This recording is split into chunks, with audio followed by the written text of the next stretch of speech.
भगवते वासुदेवाय। श्रीमद्भागवत महापुराण चतुर्थ स्कंध पंचविंशाध्याय। 25 प्राचीन बरही पासे नारद मुनि जाई पुरंजनर कथा छळे अनेक ज्ञान बुझाइले। मैत्रेय उवाच शुण सुमने हे विदुर एमन्ते महेश ठाकुर कृपा जे कले सेमानकु कहिले रुद्र गीता ताकु से सर्वे हरस होइले विधाने शिवंकु पूजिले ताहांकु देई दिव्य ज्ञान शिव होइले अंतर्ध्यान से 10 भाई प्रचेतस ज्ञान रे होइले हरस बुढ़ीन समुद्र सलिले से घोर तपस्या निश्चले अयुते संवत्सर शेष तप साधिले भाई 10 रहिले षढ़ रिपुमारी मन पवन हृदय धरी नित्य पढ़ंती रुद्र गीता तपे होइले ऊर्ध्वरेता तदंते शुण हे विदुर से जे प्राचीन नृपवर राज्य करई अविवेक स्वभावे अज्ञानी कामुक हिंस्रक कर्म जानी तार मने चिंतंती मुनिवर ए महीपति पृथुवंश ए कर्म मार्गे गला नाश विप्रवचने भ्रम हेला अनेक पशु बध कला निर्दोष जीव जगे मारी जे तार नुहंती बईरी दुर्लभ जन्म कला नाश कर्मे होइला ज्ञान भ्रंश एमंत स्मरी दयाचित से मुनि सत्वरे आगत से सर्व घटे दया पर अध्यात्म विद्या ज्ञाने सार करुणा करी से राजा को दर्शन देले आसी तांकु मुनि की देखिन राजन उठिला सन तेजिन सत्वरे करी नमस्कार आनंदे पूजिला पयर आसने बसाइला नेई पाद कमल देला धोई तार भक्ति भावे तोष से मुनिवर हेले बस कहंती तारे दया बही भनुपतर ज्ञान नाही तू कर्म मार्गे हेलुहीन व्यर्थे गला तोर दिन निरते कर्मे निमजिलु तू आत्माहित न जानिलु जे कर्मे मोक्ष मार्ग हानि तू ताहा श्रेय प्राय मणि जे संग दोषे ज्ञान क्षये बुझी तू न पारिलु राय तू अति स्नेहे तहि बध जे संग दोष धर्म बाध ता शुणी भये नृपमणि वज्र निर्घात प्राय मणि उच्छने कह हि नृपति भमुनि मुझे मूढ़मति विषय जड़े मोह होई मो मूढ़ ज्ञान न जानई जेबे अइल मोर हिते मो भाग्य बसे दया चिते जेणु तुम्भर दर्शन हरई विषय बंधन ए घोर जड़ कर्म त्मर सुज्ञान दाने दूर कर जेणे नोहिब कर्म बंध होइब मोक्ष मार्ग साध्य तुम्भे संसारे प्राणी हिते भ्रमण करू थाओ नित्य अव्यक्त गति जे तुम्भर देव मानवे अगोचर भमुनि मुमूढ़ दुर्मति दारातनय स्नेहे माति एणु नहिला ज्ञाने सध राज विभूति मदे अंध इंद्रिय रस भोग मुहि निर्बंधे छाड़ी न पारई जेबे सुदया तुम्भ चिते घोर बंधनु फेड़ मोते हेमंत राजा वाक्य घेनी अति आनंदे देव मुनि। कहन्ति चित्ते दया बहि शुण प्राचीन पुण्य देहि तु कर्म ज्ञाने विशारद तेणु होइलु कर्मबद्ध तुजे जगते प्रजापति ए यज्ञ कर्मे दृढ़मति जे पूर्व पुण्य तोर थिला ए यज्ञ कर्मे नष्ट गला तु विप्र वाक्ये हेलु अंध अनेक कलु पशुवध अदोषी जीव यज्ञ मारी से तोर नुहंती बहिरी तु राजा एडे अविवेक दया न बसिला तिरेक ए पशु गणे कोप बही तो मृत्यु बाट छंती चाही से तोते निश्चय विनाशिबे तु नृप बोली न डरिबे तु पीड़ा देई अछु जेते से कोपे सुमरंती निते ताहांक जाई नाही क्रोध दुख देबाको तांक सध तोते पाइले परलोके काटी भखिबे एके एके ताहांक शृंग तीक्ष्ण धार से लोह समान कठोर से शृंगे तो देह काटिबे तेबे से क्रोध उपेक्षिबे आम्भे देखिलु स्वर्ग पथे तो प्रति आसे पशु जुथे दशने अधर कामोड़ी कोपे करंती घोर रड़ी दशन धरी विकराल खुरे खोलंती महिस्थल से तोते पाइले राजन करिबे अवश्य भोजन ताहांक मुखरे राजन पड़िके पाइब जीवन आम्भे देखिन भय चिते शीघ्रे अइलु तोर हिते कहिलु सत्य निराधार ए मिथ्या नोहे नृपवर जेबे संशय तोर चिते प्रत्यक्ष देखाइबा तोते एमंत कही मुनिवर जोग निद्रारे ता शरीर हरिले मन बुद्धि ज्ञान तक्षणे नृपति अज्ञान से जोग निद्रार स्वपने प्रवेश जमर भुवने देखिला तही नृपगणे दुखित विविध कारणे जे जाहा भावी कर्म द्वारे पीड़ंती जे शत्रु जाहारे जे शस्त्रे जाकु जे बामारी से रूपे शृंग छंती धरी गदा मुद्गर शिवर कुंत कुठार शक्तिशूल ए आदि शस्त्र नाना मते प्रकोपे प्रहारंती निते जे जार शत्रु कर्म द्वारे सुमरी दंड द्यंती तारे के वृक्षे बांधी न पीटंती के बळे तोड़ी कचाड़ंती अधोबदन ऊर्ध्वे पाद ए आदि अशेष विषाद नाना कदर्थ ने पीड़ंती प्रकोप नयने चाहंती अधर चापी दंत भिड़ी कोपे करंती घोर रड़ी पशु दंड उपतापे उच्चेण रोदंती अधिपे दुसह दुखे भये छन श्रवित मूत्र द्वार मान ता देखी प्राची नृपराण भये उत्सर्ग पंच प्राण भ्रम होइला तार मति पळाई लड़ई नृपति ता जगे बद्ध पशु गणे ताकु बेड़िले तत्क्षणे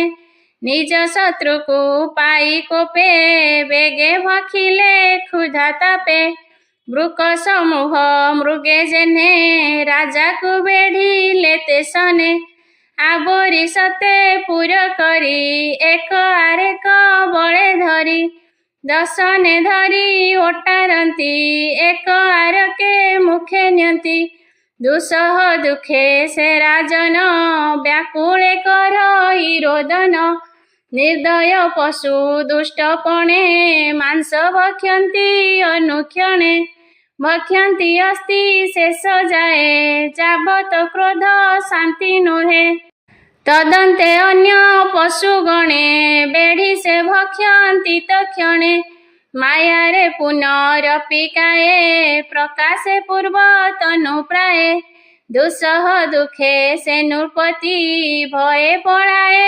ଚଉକତି। ତେଣେ ଗୋଡ଼ାନ୍ତି ପଶୁଗଣେ ବେଢ଼ି ବକ୍ଷନ୍ତି ଜଣେ ଜଣେ।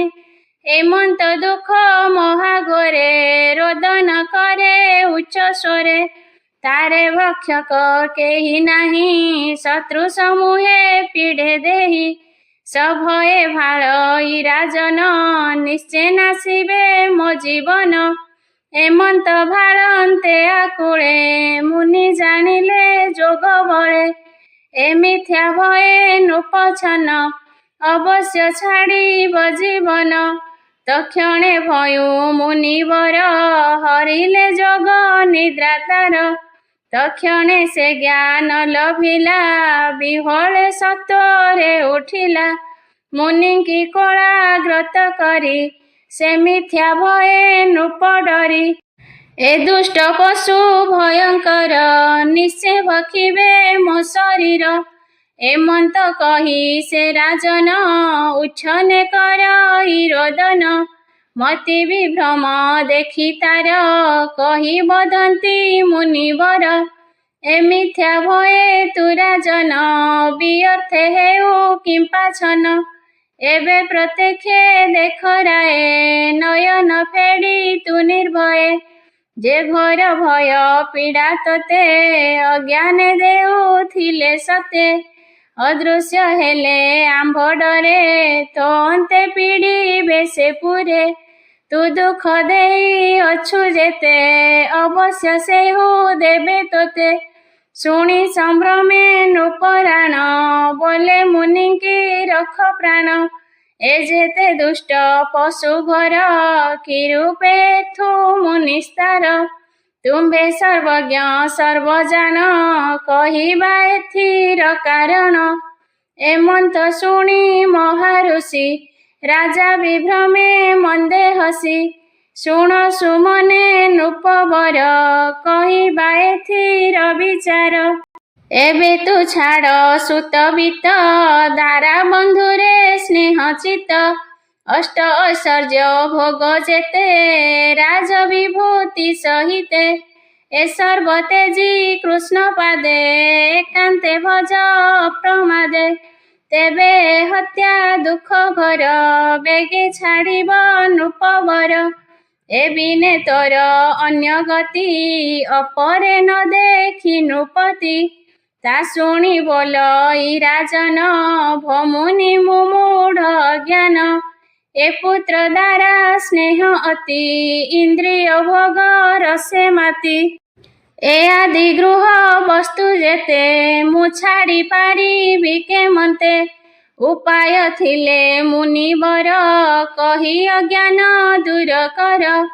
ତା ବାକେ ହସି ମୁନି ତୋଷ କହିବା ତୋତେ ଇତିହାସ। ଶ୍ରବଣେ ହେବ ତୋର ଜ୍ଞାନ ସେ ପୁରଞ୍ଜନର ଆଖ୍ୟାନ। ଏ ଘୋର ଭୟ ସ୍ନେହ ତୋର ଶ୍ରବଣେ ବେଗେ ହେବ ଦୂର। ସେ ପୁରଞ୍ଜନ ଏକ ରାଜା ପୂର୍ବେ ସେ ଥିଲା ମହାତେଜା। ଅଜ୍ଞାତ ନାମ ଚେଷ୍ଟା ଯାର ଏମନ୍ତେ ସଖା ଥାଇ ତାର। ସେ ନିଜ ସଖା ପରିହରି ଇନ୍ଦ୍ରିୟ ଭୋଗେ ଇଚ୍ଛା କରି। ନିରତେ ଭାବେ ଅନୁଦିନ ଇନ୍ଦ୍ରିୟ ବଶେ ହୋଇଛନ। ସେ ରାଜା ପୃଥିବୀ ଭ୍ରମଇ ଉତ୍ତମ ସ୍ଥାନ ସେଇ ଛଇ। ନ ପାଇ ନିଜ ରୂପେ ସ୍ଥିତି ବିଷାଦ ମନ ସେ ନୃପତି। ଯାବତ ପୁର ମହିତଳେ ସେ ରାଜା ଦେଖଇ ନିରୋଳେ। ତା ନିଜ କାମ ପୂର୍ଣ୍ଣ ନୋହି ସେ ରାଜା ସନ୍ତତେ ଭ୍ରମଇ। ଏମନ୍ତେ ଏକାନ୍ତେ ଭ୍ରମନ୍ତେ ଗଲା ସେ ହିମାଳୟ ପଥେ। ସେ ଗିରି ଦକ୍ଷିଣ ଭାଗରେ ପ୍ରବେଶ ହୋଇଲା ସଧୀରେ। ସୁଦିବ୍ୟପୁର ତହିଁ ଥିଲା ସେ ରାଜା ସନ୍ତୋଷେ ଦେଖିଲା। ନାନା ଲକ୍ଷଣେ ବିରାଜଇ ସେ ନବଦ୍ୱାରେ ଶୋଭା ପାଇ। ସେ ପୁରେ ପାଚେରୀ ଶୋଭନ ତା ଚଉପାଶେ ଉପବନ। ଗୃହାଦି ଅଟ୍ଟାଳି ଶୋଭନ୍ତି ପରୀକ୍ଷା ତୃଣ ବିରାଜନ୍ତି।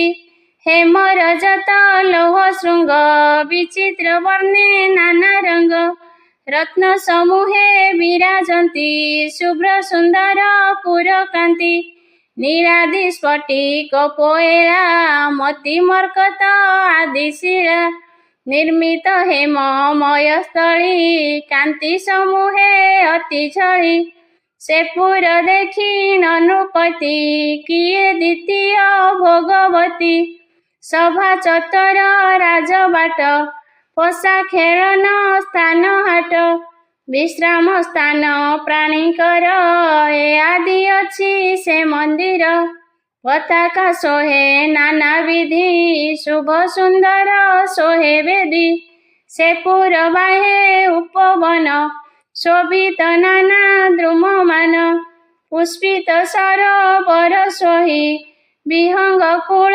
कुजे जही हिम निर्झर बिंदु जोगे कुसुमाकर वायु बेगे प्रचले दल बिटपीरे सरसी तट संपदरे नाना वर्णर मृग माने विहरुछन्ति उपवने जही कोकिल डाकुछन्ति किबा से बांथ को लोड़न्ति हेमंते नाना जीव कूले क्रीडन्ति काम मत भोले से दिव्यपुरे हे राजन कहिबा अपर विधान कामिनी रत्न सेहुपुरे आसी जे थिला सोई छारे रमणी रत्न सेहुबाला ताहाकु नृपति देखिला संगे ता दश परिवारी घेनिन आसी सुंदरी मृत्यमानके एके एके संगते सत सोनाइके पंचमस्तक एक ही से नारी द्वार पाल सेही से काम रूपी दिव्य नारी विवाह नोही ताहारी तेणु से स्वामी की संखोले ता योग्य वर ही न मिले लावण्य समूहे तरुणी केता निर्माण इला न जानी सुसंचना सा दंतपंती जेन्हे सुंदर गजमती अरुण बिंबाधर राजे पकडालिंब बीज गंजे अरुण पंकज लोचन सुधांशु आनन शोभन सुचारु भ्रुभंग सुंदर अतनु चाप पटांतर दग्ध हाटक सुकपोल अलकापंती सुनिर्मल ता प्रति लक्षणे शोभन न देखिएति निभुवन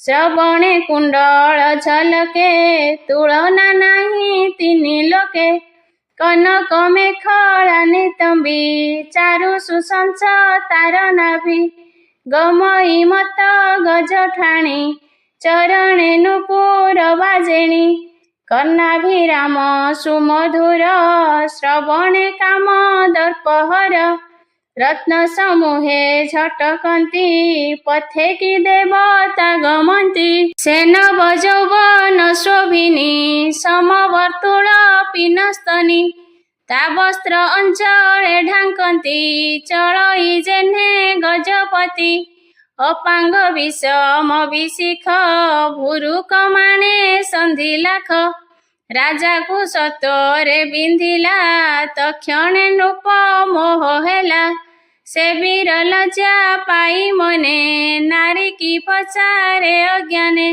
बसखी नाम गोत्र तोर कह कि मथे वन घोर भ्रमण करुछु सुंदरी सुर मुनीन्द्र मनोहारी ए दिव्यपुर उपवने कह कि अछि तोर मने कि नाम धाम कि कारण बिहरु ए घोर कानन मो काम शत्रु विनाशने सदन तेजी ए विपिने मुनि से जानी लई तोते सगुण घेनी मोर हिते ए पुरे करू तु बिहार मुझे तोर परिचार बो सखी तो सखी जन कह कहार किस नाम ए दश एको एक शोभा ए तुम्भ कि करन्ति सेवा ए सर्प के तुम्भ छामुर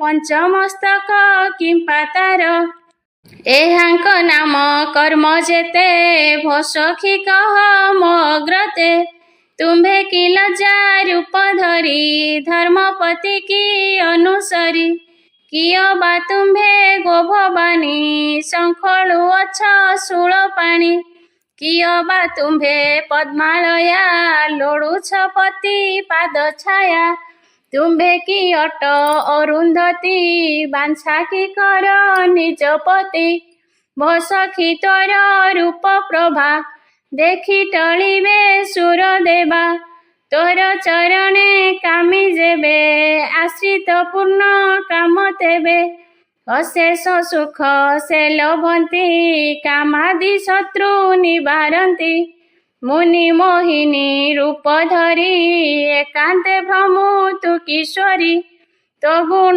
कीर्ति प्रभा चाही देवता प्राय मुमणई भूमि रे न चाले देवता एणु मो मने गुरु चिंता तो गुण बनी बई केते तो सम नाही ए जगते एबे निश्चय मते घेनी ए पूरे विहर कामिनी तोहर लज्जा भाव स्मित ए कामी जनଙ୍କୁ पीड़ित अनंग सर बाधे मते मो फेड़ी कहिलई तोते तू अनुग्रह मते कर ए काम अग्नि मनिबार मुदही से तापे मरुछि तू शांति कर गो मृगाखी सखी तरुचिर आनन शुभ्र सुंदर सुलोचन अलका कपोले झलके टेकिन न चाहू सड़खे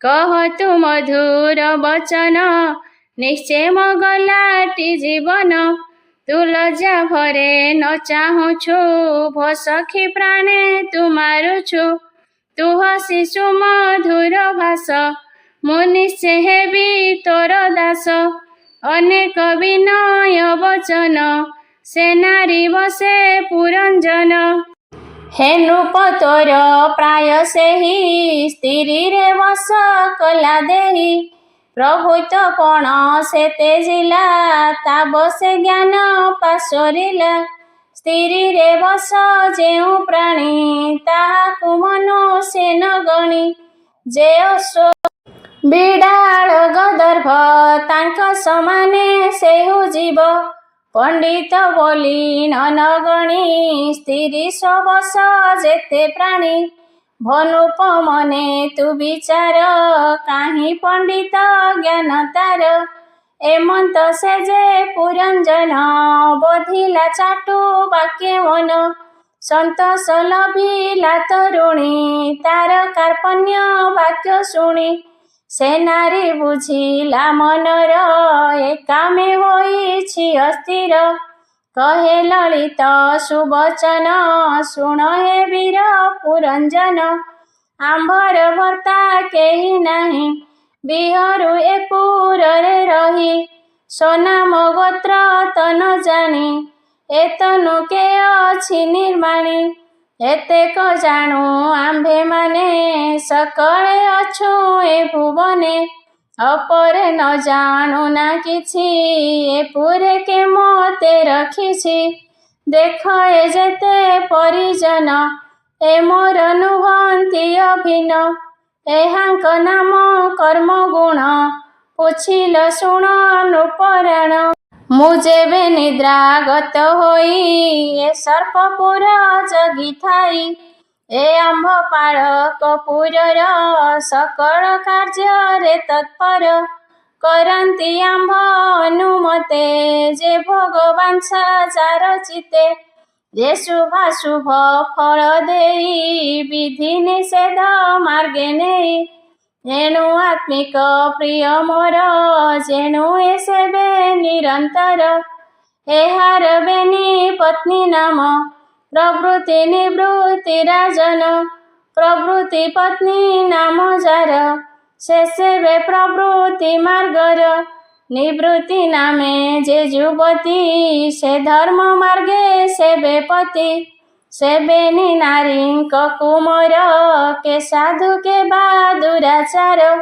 ଏ ଯେତେ ପ୍ରବୃତ୍ତି ନନ୍ଦନ ଯେ କାମ କ୍ରୋଧ ଅଭିମାନ ଅଜ୍ଞାନ ଲୋଭ ମୋହ ହିଂସା ବିବାଦ ତର୍କ ମିଥ୍ୟା ଭାଷା ଅପରେ କହି ବଇଁ କେତେ ଏ ଆଦି ପୁତ୍ରେ ଛନ୍ତି ଯେତେ ଏ ସର୍ବେ ଧର୍ମରେ ବିବାଦୀ ପିତୃ ସେବନ୍ତି ନିରବଧି ଅଧର୍ମ ମାର୍ଗେ ନିରନ୍ତର ସେବା ସେ କରନ୍ତି ପିଅର ଯେ କାମ ଭୋଗେ ତୁମ୍ଭ ଇଚ୍ଛା ସେ ଦେଇ ପୁରାଇବେ ବାଞ୍ଛା ଏଣୁ ଏ ତୁମ୍ଭ ସଙ୍ଗେ ଥିବେ ସେବାଦି କର୍ମରେ ତୋଷିବେ ଏହାଙ୍କୁ କ୍ଷଣେ ନ ଛାଡ଼ିବ ଆମ୍ଭରେ ଯେବେ ଦୟା ଥିବ ଏ ଯେତେ ନିବୃତ୍ତି ନନ୍ଦନ ଦୟା ବିବେକ ଧର୍ମ ଜ୍ଞାନ କ୍ଷମା ସନ୍ତୋଷ ଧୀର ଶାନ୍ତି ଏ ଅନୁକ୍ରମେ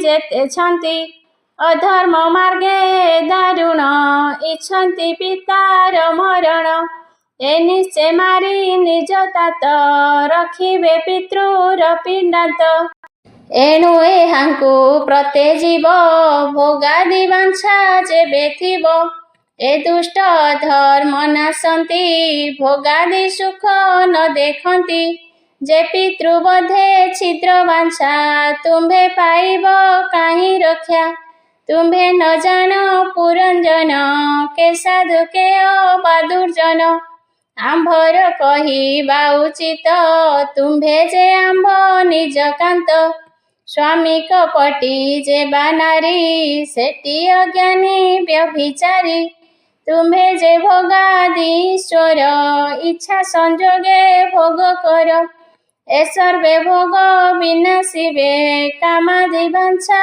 ଏ ନ ଦେବେ ଏହାଙ୍କ ସଙ୍ଗତେ ରାଜନ ପଡ଼ି ହୋଇବ ଭୋଗହୀନ ଏ ପୁରେ ଭୋଗ ବାଞ୍ଛା ଯାର ଏ ସଙ୍ଗ ନୁହେଁ ନୃପବର ଏ ସଙ୍ଗ ବେଗେ ପରିହର ନିଶ୍ଚିନ୍ତେ ପୁରେ ବିହର ଏବେ ଆମ୍ଭର ସଙ୍ଗେ ତୁମ୍ଭେ ସୁକୃତ କରି ରହ ଦମ୍ଭେ ସେ ନାରୀ ବାକେ ନୃପମଣି ଅଜ୍ଞାନେ ମଜିଲା ନ ଜାଣି ଅଜ୍ଞାନ ମାର୍ଗେ ଚିତ୍ତ ଦେଲା ସ୍ୱପର ଭେଦ ବୁଦ୍ଧି କଲା ତାର ସ୍ୱବଶେ ନେଲା ଦିନ ଅଜ୍ଞାନ ପୁରୁଷ ଯେ ସନ ବସଖୀ ଯାବତ ଏ ପୁରେ ଥିବି ତ ଆଜ୍ଞା ଅନୁସାରେ ଶୁଣି ସନ୍ତୋଷେ ସେ ସୁନ୍ଦରୀ ରାଜାଙ୍କୁ ଘେନିଲା ଧରି ହେ ନୃପ ଶୁଣ ପୁରଞ୍ଜନ ଏ ମୋର ଯେତେ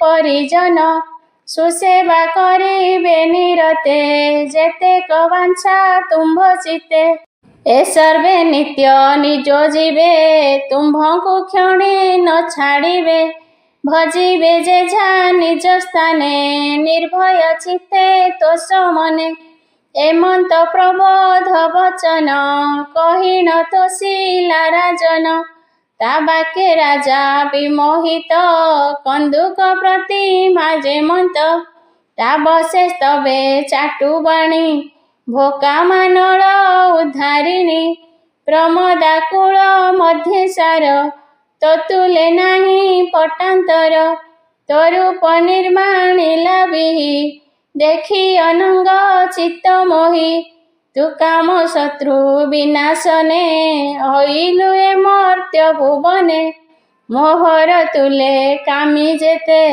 ନିସ୍ତାର ହେବେ ଜଗତେ ଭସ୍ତିରି ରତ୍ନ ସୀମନ୍ତିନୀ କେ ତୁମ୍ଭ ପିୟର ଜନନୀ କହ ତାହାଙ୍କ ନାମ ଗୁଣ ଶ୍ରବଣେ ମୋର ନିସ୍ତାରଣ ତା ବାକ୍ୟ ଶୁଣିଣ ହରସେ ସେ ନାରୀ କହେ ମନ୍ଦ ହାସେ ଶୁଣ ହେ ଦେବ ପୁରଞ୍ଜନ କହିବା ପୂର୍ବର ବିଧାନ ଆମ୍ଭର କେବା ତାତ ମାତ ନ ଜାଣି ଜନ୍ମର ଚରିତ ତୁମ୍ଭ ଆମ୍ଭର ଦେହ ଧାରି ସଚରାଚର ଆଦି କରି ଏ ପଞ୍ଚଭୂତ ଦେହ ଯେତେ କେ ଜାଣିପାରେ ତା ତଦନ୍ତେ।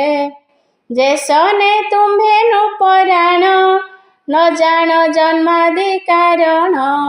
ଆମ୍ଭର ଏଣେ ନାହିଁ ଜ୍ଞାନ ବିବେକ ବୁଝ ହେ ରାଜନ। ତୁମ୍ଭେ କି ନ ଜାଣ ତୁମ୍ଭଙ୍କୁ ଏ ଭେଦ ପଚାର ଆମ୍ଭଙ୍କୁ। ଏକଇ ଆତ୍ମା ବେନି ଅଂଶ ପ୍ରକୃତି ଭେଦେ ବହୁ ଦୃଶ୍ୟ। ଈଶ୍ୱର ସ୍ୱଇଚ୍ଛା ବିହରେ ପ୍ରକୃତି ଭେଦେ ସୃଷ୍ଟି କରେ। ଏ ଘେନି କେ ଜାଣେ ତଦନ୍ତ ଏ ମାୟା ଜଡ଼େ ବିମୋହିତ।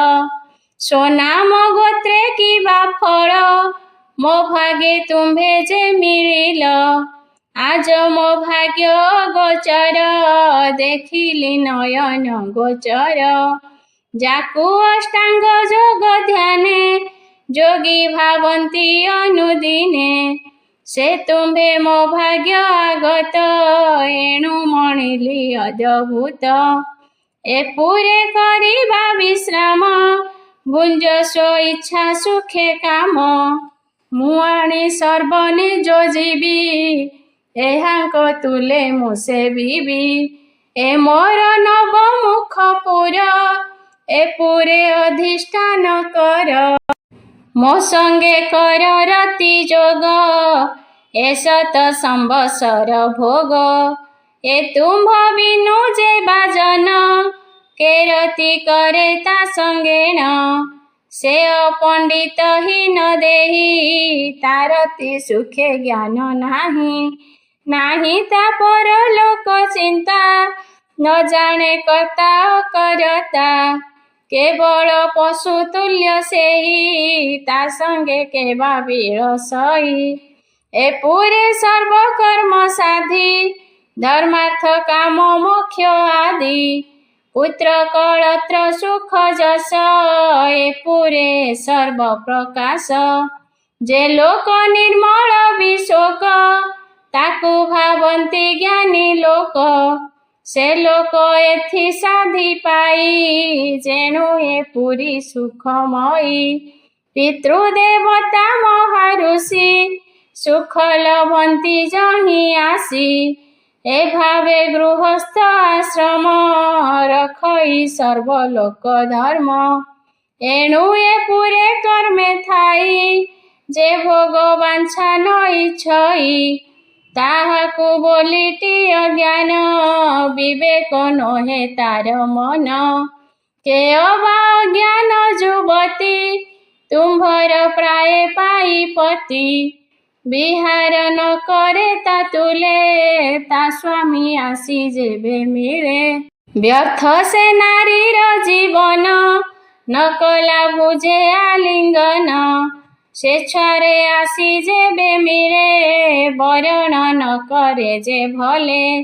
ଧିକ ସେ ନାରୀର ଜୀବନ ତାଙ୍କ ବିଶ୍ୱାସେ ଧର୍ମହୀନ। ଯେ ସୁଖ ଭୋଗ ନ ଇଚ୍ଛିବ ସେ ବ୍ୟର୍ଥ ଜୀବନେ ବଞ୍ଚିବ। ତୁମ୍ଭେ ଯେ ବଡ଼ ଭାଗ୍ୟବନ୍ତ ଦାନ ଉଦ୍ଧାରଣେ ସମର୍ଥ। ଏବେ ଯେ ତୁମ୍ଭେ ଦୟା କରି ଅଇଲ ମୋ ଦୁଃଖ ଉଧରି। ଯେବେ ସୁଦୟା ମତେ ହେବ ସତେ ବରଷ ଏଥି ଥିବ। ଏମନ୍ତେ ତା ବାକେ ରାଜନ ସେ ନାରୀ ବସେ ପୁରଞ୍ଜନ। ସେ ପୁରେ କଲେ କବସତି ସତେ ବରଷ ରଙ୍ଗେ ମାତି। ଗାୟକ ମାନେ ଯେ ଗାବନ୍ତି ସେ ବେନି ବିହାର କରନ୍ତି। ସେ ସଖୀ ମାନଙ୍କୁ ଘେନିଣ ସରସି ଜଳରେ ପଶିଣ। ନିଦାଘ କାଳେ ସେ କ୍ରୀଡ଼ନ୍ତି ସେ ପୁର କେବେ ନ ଛାଡ଼ନ୍ତି। ଏବେ ସେ ପୁର ଦ୍ୱାର ମାନ କହିବା ଯେ ଦିଗେ ଯେ ବଣ। ଊର୍ଦ୍ଧ୍ୱେ ଶପଥ ଦ୍ୱାର ତାର ତା ଅଧ ଭାଗେ ବେନି ଦ୍ୱାର। ଏ ଦ୍ୱାର ମାନକେ ନୃପତି ଯେଝା ବିଷୟ ଆସ୍ୱାଦନ୍ତି।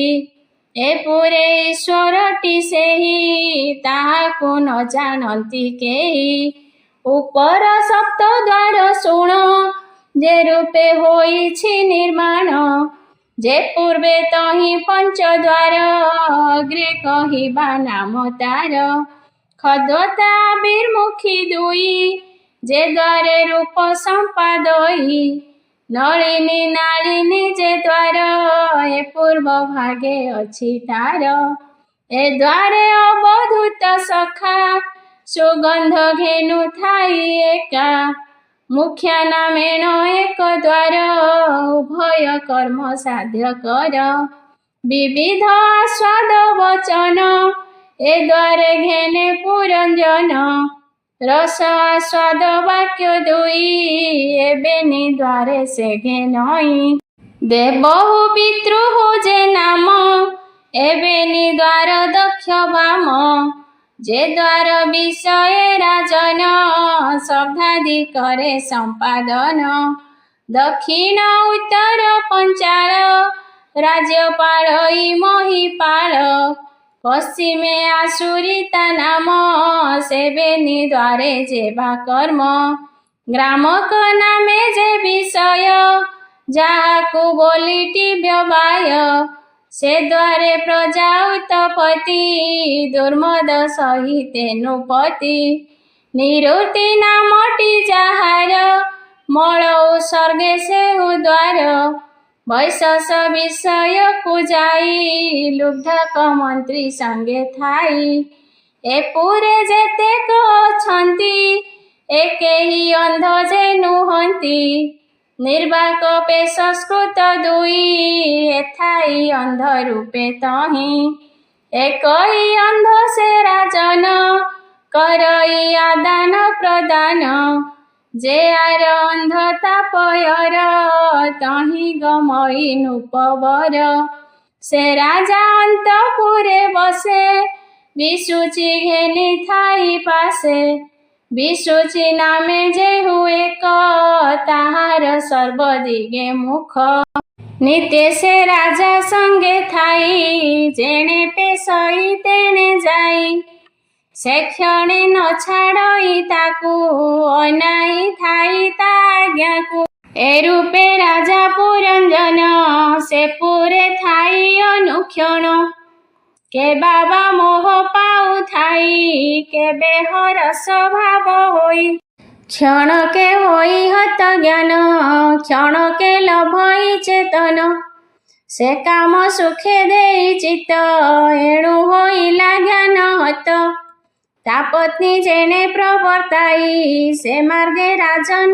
गमई से मद्यपान जेबे करे राजा पीबई स्नेह भरे जेबे से करई भोजन ता प्रीते भुंजई राजन से जेबे आनंद भजई ता लागी राजा मद होई से जेबे करई रोदन ता पछे विलपे राजन से गीत गावन्ते सुंदरी राजन गाए अनुसरी आनंदे हसे जेबे राणी ता भावे हसे नृपमणि वचन कहन्ते रमणी से भावे कहे नृपमणि से जेबे व्यग्र गते जाई से भावे राजन गमई ता पत्नी करन्ते आसन तेबे से करई शयन हेमंते से नारी राजा को सब से रखिला ताहाकू ता बिना आज्ञारे राजन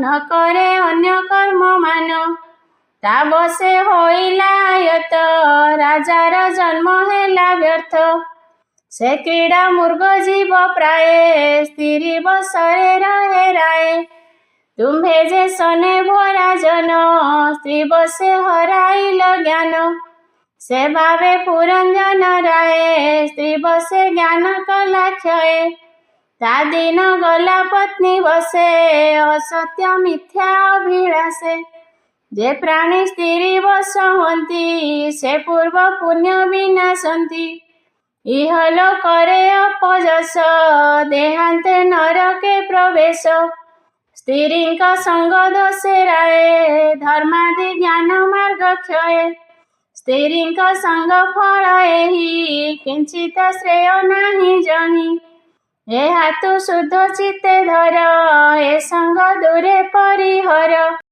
ତୁ ଶାସ୍ତ୍ର ମାର୍ଗେ ହେ ରାଜନ, ବିଚାରି କର ଅନୁମାନ।